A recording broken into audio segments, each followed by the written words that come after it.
Wesh les gens, c'est Revive, et bienvenue dans ce nouveau Jojo Flash. Un Jojo Flash qui va mélanger actualité et théorie, puisqu'en terminant récemment ma relecture de Steel Ball Run dans le cadre de l'écriture de la chronique sur Valentine, un élément apparaissant dans les dernières pages m'a particulièrement intrigué. Intrigué, surtout quand c'est mis en relation avec les derniers chapitres de Jojo Lion.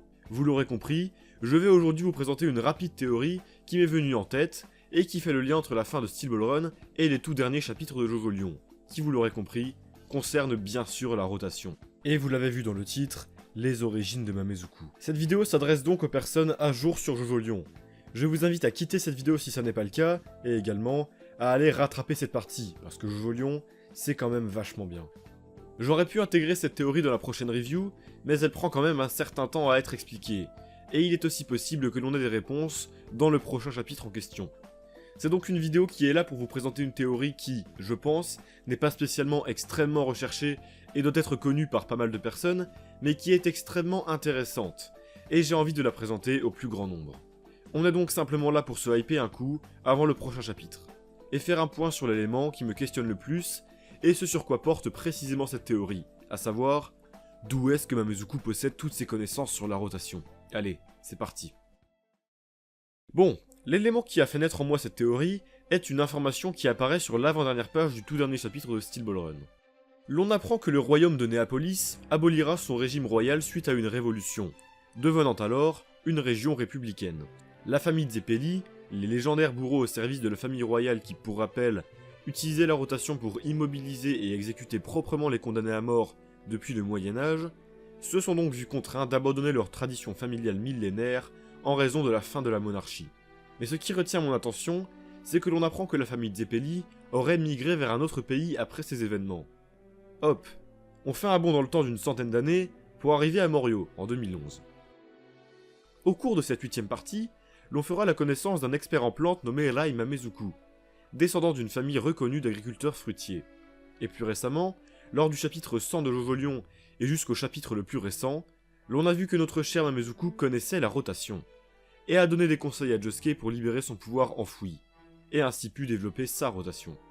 Si pour Josuke l'on peut se douter que ce pouvoir est héréditaire, reste une grande question quant à comment Mamezuku connaît cette rotation.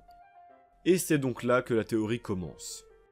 Imaginez que les Zeppeli, après la chute de la monarchie, aient migré au Japon, tout comme les Joestar.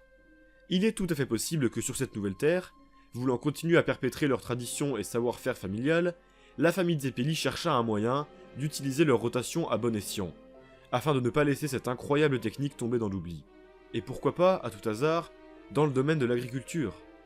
On sait que la rotation possède de nombreuses utilisations et vertus.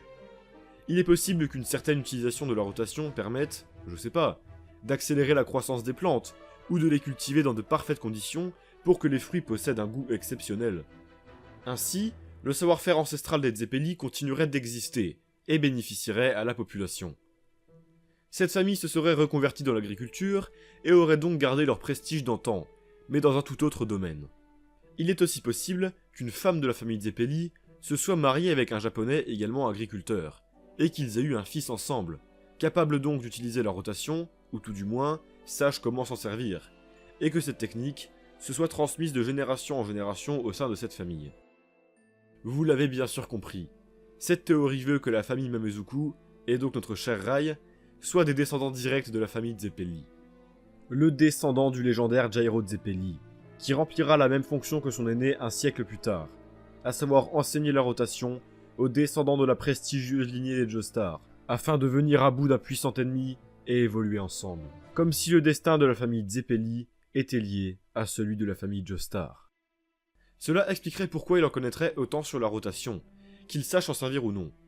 Alors oui, ça ne se base pas honnêtement sur grand chose, et il y a beaucoup de suppositions derrière, mais honnêtement, cette théorie me fait rêver, et me hype à un point incroyable pour la suite de Jojo Lion. Surtout qu'il est possible que l'on ait des réponses dans le prochain chapitre. Ce serait un super timing de revenir en arrière, explorer, et révéler les origines de cette rotation, juste après l'avoir introduite dans le chapitre précédent. Peut-être que la réalité sera tout autre, et à vrai dire, cette théorie n'expliquerait pas pourquoi Mamezuku est au courant du potentiel des bulles de Josuke, à moins qu'il l'ait tout simplement remarqué visuellement, et si c'est le cas, bah il est très fort. Allez, c'est tout pour cette théorie. J'ai hâte d'avoir des réponses.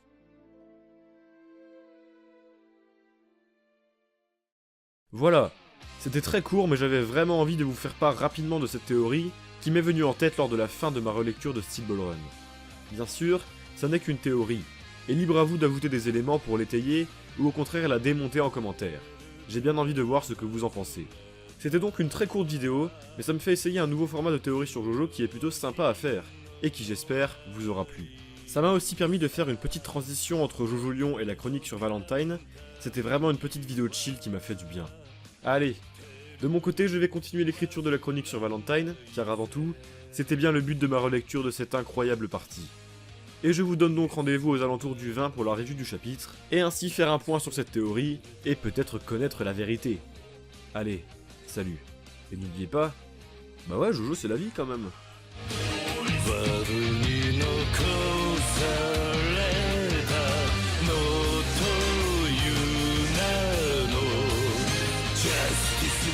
Oh,